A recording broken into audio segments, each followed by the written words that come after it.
Hi, this is Brennan Davis from Bedrock Games and the Bedrock blog, and I just have my glasses on so I can read some things because I want to make sure I get a few film credits correct here. Um, I know it's been a long night. I'm sure a lot of people are not as interested in a movie review today. I'm sure maybe there's some people that are, ecstatic and happy to watch a review. But um, uh, anyways, I thought I would do a fun wuxia kung fu film review. I know I haven't been on here doing these lately, um, so today this is one that I've wanted to talk about for a while because it has some of my favorite actors in it. Um, but I just tend not to review the newer films usually. I really like to review the classic ones that I think people might not know as much about. And this is one that I'm sure if you have Netflix or something that you've at least seen it on your feed. You might not have actually watched it, but you've seen it on your feed. The film is Wuxia or Dragon. I think on Netflix they call it Dragon, but it might be labeled Wuxia there. It's had like three or four names, and it's directed by Peter Chan. It stars Donnie Yen, Kara Hui, and Jimmy Wang Yu. And I think that the casting in this is one of the main reasons to see it.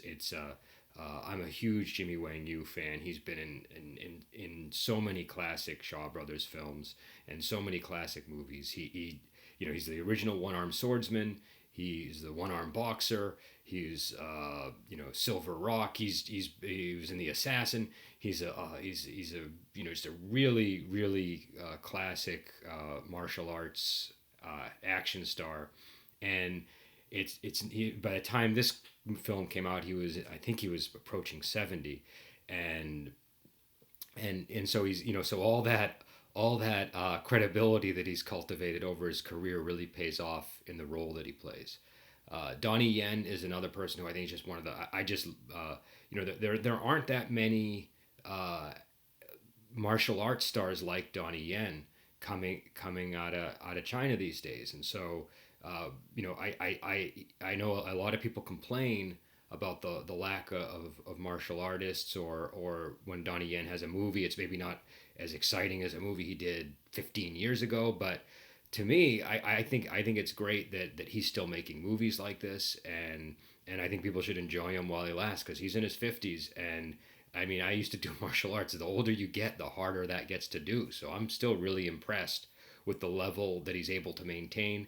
And the same with Kara Hui. She's this is like a big surprise seeing her in 2011. She was in all kinds of films, Clans of Amazons, uh, uh, Legendary Weapons of China, My Young Auntie.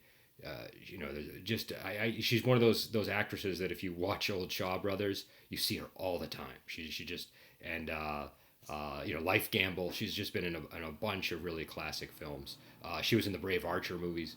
Uh, so seeing her in this fighting Donnie Yen is just a really magnificent scene. Seeing Jimmy Wang Yu fight Donnie Yen even though I mean they Jimmy Wang Yu's not that energetic in the scene. He's playing more of a sort of really cultivated martial artist who's got a lot of strong internal energy.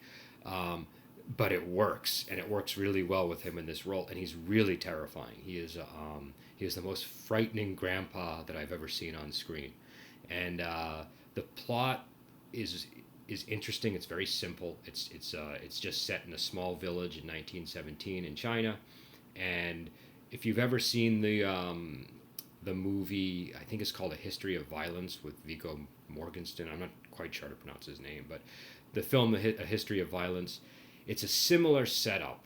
Donnie Yen is just appears to be a simple villager. He is working at a paper factory, which, by the way, I found that kind of detail as a former history student, I just really enjoyed watching the process of paper making. I enjoyed the cinematography of the opening sequence where they show him going to the paper mill, and he's working at the paper mill, and a couple of thugs come in and try to rob it. They start beating up the proprietor and local villagers, and Donnie Yen is basically hiding in the background, and you can tell it looks like, is he afraid or is he just not want to fight and expose his past? You know something's going on. And I should say at this point, I'm going to spoil things because it's impossible to talk about this film without spoiling things. Um, so he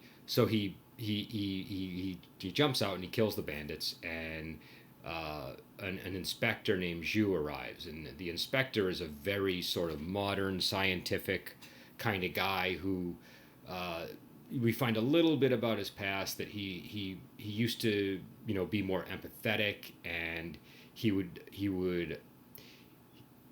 make exceptions for people if they were a good person. He wouldn't just enforce the law heartlessly, and that backfired on him. So now he uses acupuncture to suppress his empathy so that he can be purely about the law and purely about science. And it's very interesting, as he is investigating these deaths, he discovers that that even though the fight sort of looked all sloppy and stuff, Donnie Yen was actually very precisely hitting meridian points and doing all kinds of things to kill these bandits.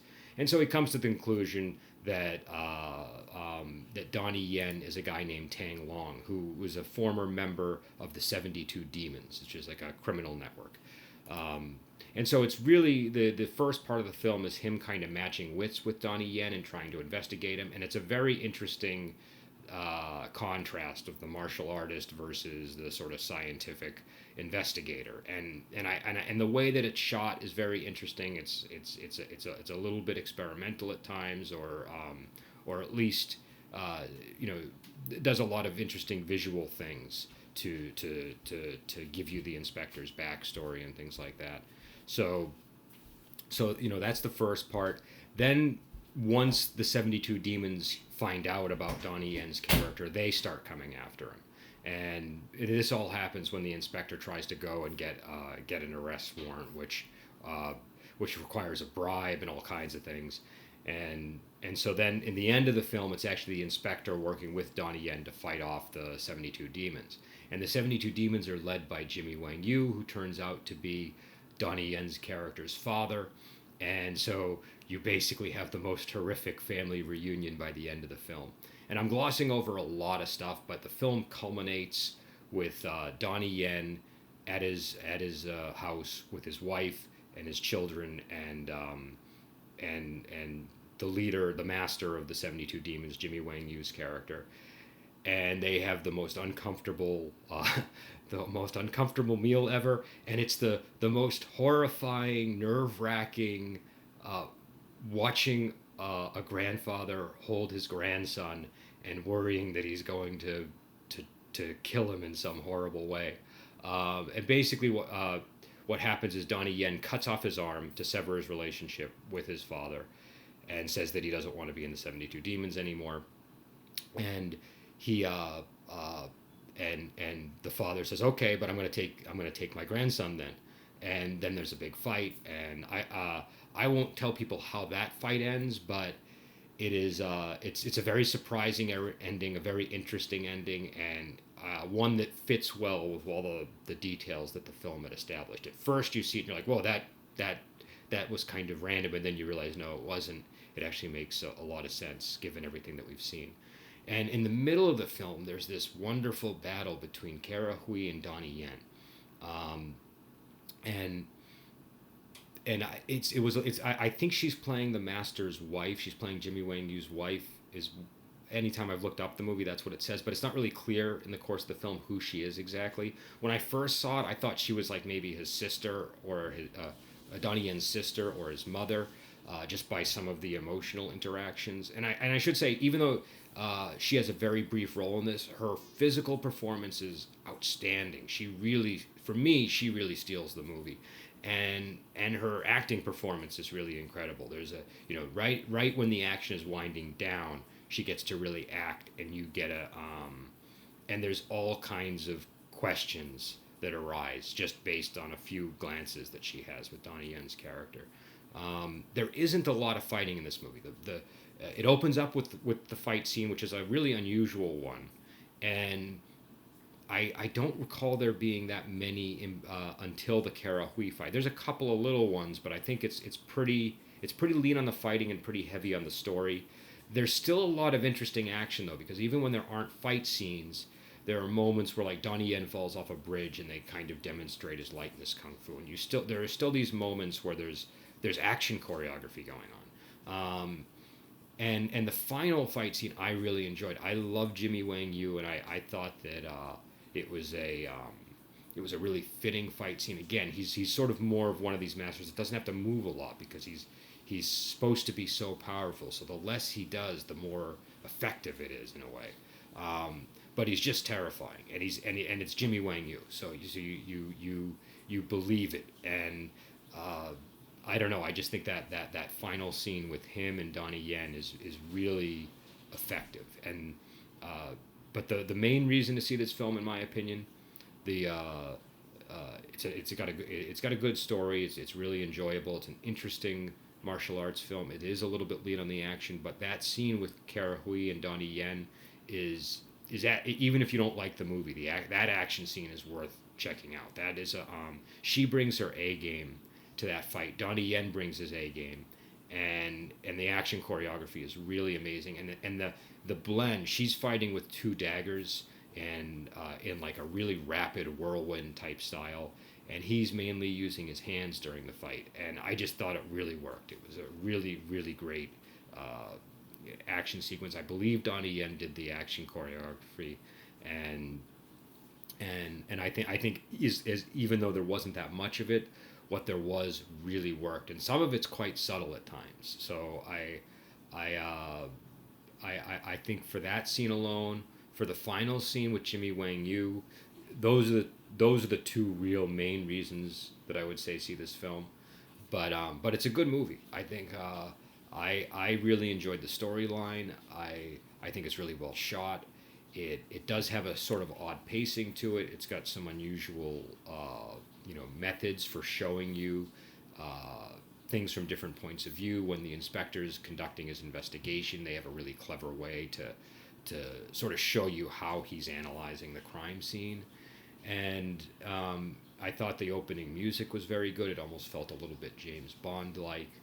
And again, the whole idea, and again, I've already spoiled it, but Donnie Yen cutting off his arm, and I kind of clouded how that comes about just to get to the clear sort of storyline. But him cutting off his arm like that, when you know Jimmy Wang Yu is in the movie and he's played the one-armed swordsman and he's played the one-armed boxer, that really has a big impact on the viewer. This is the kind of film that you the more you know about the actors involved, the more you benefit, I think.